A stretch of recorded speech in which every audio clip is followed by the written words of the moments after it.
got Jamir Tillman, Keenan Reynolds, and Austin Grebe. Can you talk a little bit about what they were doing in the first half, where you had punted on first 4 possessions of the game, didn't get a first down until midway through the second quarter? What were they doing defensively? Was something to confuse you guys, or just? No, they did what we expected them to do, but we were shooting ourselves in the foot. And I mean, they were definitely taking advantage of that. They were very high pursuit on defense, rallying to the ball, getting a lot of penetration, a few stunts here and there. But nonetheless, we just did a poor job on offense executing, and we knew what we needed to do. We just had to go out and do it. And once we stopped shooting ourselves in the foot, we were able to be successful on the offensive side of the ball. You think the long pass to Jamir really kind of got you guys going? It did. That was something that we had to have. We had to get some points at the end of the half. And so, I told him how I told him where I was going to throw the ball, and he was just running, and that's just something that we've been working on in practice, and it connected for us. What does it mean to you, not just to continue the streak and beat Army, but to be able to give Coach Kent his 56th win? It's pretty sweet. I mean, it doesn't get much better. It's kind of like, 2 amazing things on one day, the streak, continuing the streak, and then also giving him his the all-time winningest coach in Navy history. So, I mean, it doesn't get much better than that for us. We wanted to send him out like that, and what a better way to give him that record than to beat Army. Keenan, is playing in this game harder than playing in any other game? No, it's still football. The keys to win are all the same. And, when you start letting the external pressures get to you, that's when you don't communicate well, you don't do your assignments. And I think that's what kind of happened to us. We came out a little too up, didn't relax, didn't play our game until midway through the second quarter. So, hats out to the defense, because they really held us up throughout the first half. They didn't allow offensive touchdown, and that's huge. That really helped us out.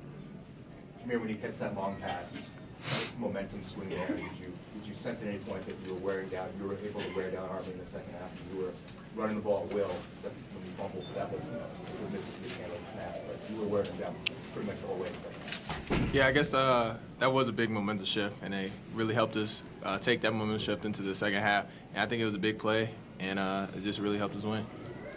Could the three of you talk about the irony that there's pressure on you because you haven't lost in 13 years now, whereas you would think the pressure would be more on the Army guys who haven't won in 13 years, but it seems like each senior class feels the pressure to continue the streak, and I know you underclassmen do too.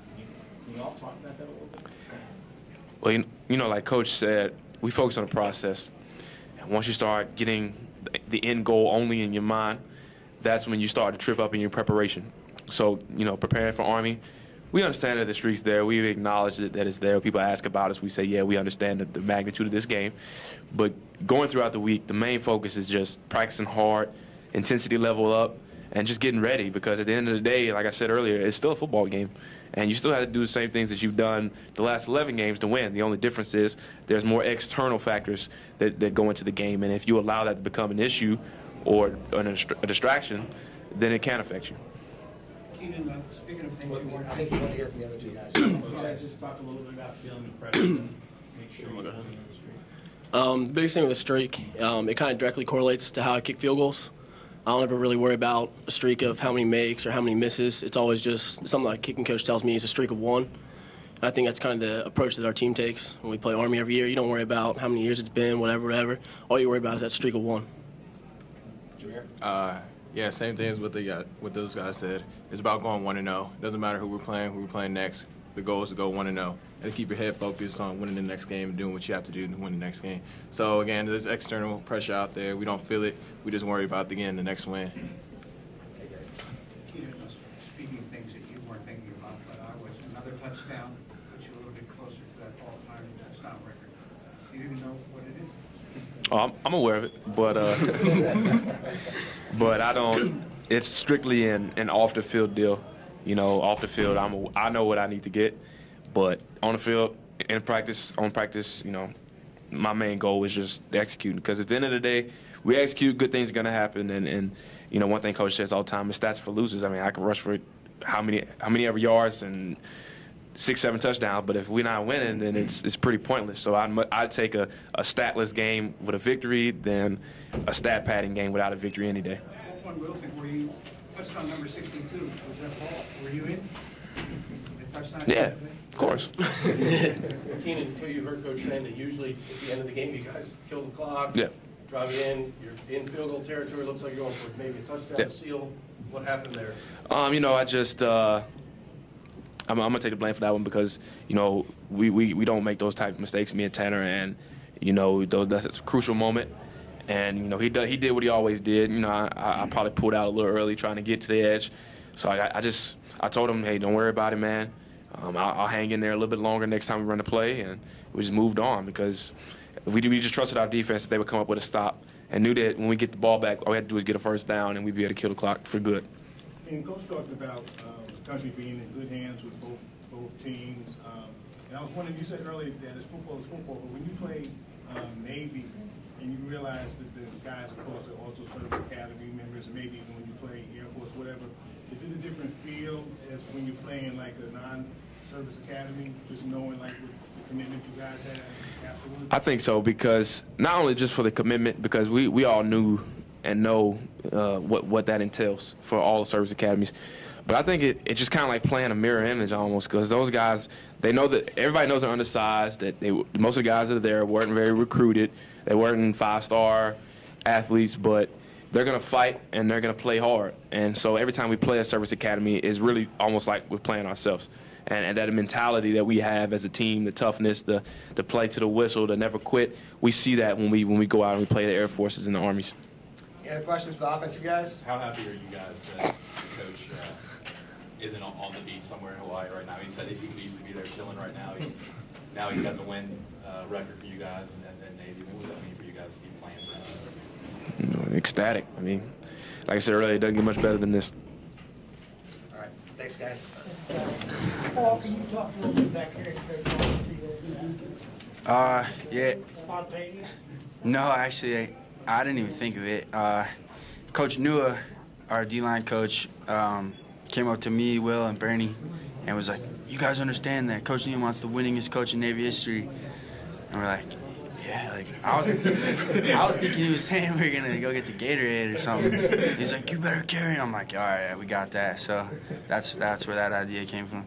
What was that moment like for you, carrying Coach out there with the brigade? It was awesome. If you watched to the end, I accidentally ran into the secretary of the Navy, so that was kind of cool. It's real cool. How do you guys keep your focus in a game like that where Army just comes out all gangbusters, but you kept your focus and a lot changed in the second half? I mean, just focus on my key. I don't try to think about anything else other than my key. Jordan, when you guys fumble there and you have to come out and get another stop, just what's the mentality there and kind of the mindset? Just get ready and play defense again. Coach Green's he tells us on a change of play, change of possession, come up to him, calm down, get ready to play defense. I mean, it's as simple as just being focused. Because you guys stopped them, I think, 4 times. They got into your territory and you either held them without points or when they started the 4th down stop, you had forced a fumble. Just talk about the fact that when they got into your territory, you guys stiffened. Playing a team like this it just comes down to everyone doing their job, and once they start moving the ball on us, it's like we know maybe we're not doing what we're supposed to do and they're outplaying us or whatever. But once it kind of like crosses the 50-yard line and you're like, all right, these guys are getting closer to the end zone, that's when I guess people start taking things a little bit more serious, and they just up their level of play. And I mean, it means a lot to these guys, everyone on this team, and you can just tell, maybe someone made a mistake earlier in the drive and they got a few yards, but once it gets down to there, there's no time for mistakes. Everyone buckles down and they just play their hearts out. So all three of you guys, what's the most special thing about this game? That we won. Just being here with these guys, that's the most special thing. I wouldn't have it any other way. I say for me, it's sending these guys off on a great note. Just doing our best. Like, I know I'm a junior. I'm not a senior yet, but I love the feeling that we could send them off right. you guys talk about being 4-0 against, finishing 4-0 against Army? You got it. Well, I know that's hard to do because a couple nights ago, Major Green told us that he never beat Army when he was here, and he said it was painful. And I don't ever want to see that pain on Quiz's face. I don't ever want to see that pain on Will Anthony's face, and it's hard. Those guys, like Keenan said earlier, those guys are. It's like looking in a mirror with those guys, and it's hard to beat them the way because they're such a good team. But I think it's crazy. I can't even. Any other questions for the defensive guys? How heavy was Coach? I mean, he says he's loaded. We'll see on Monday. All right, thanks, guys.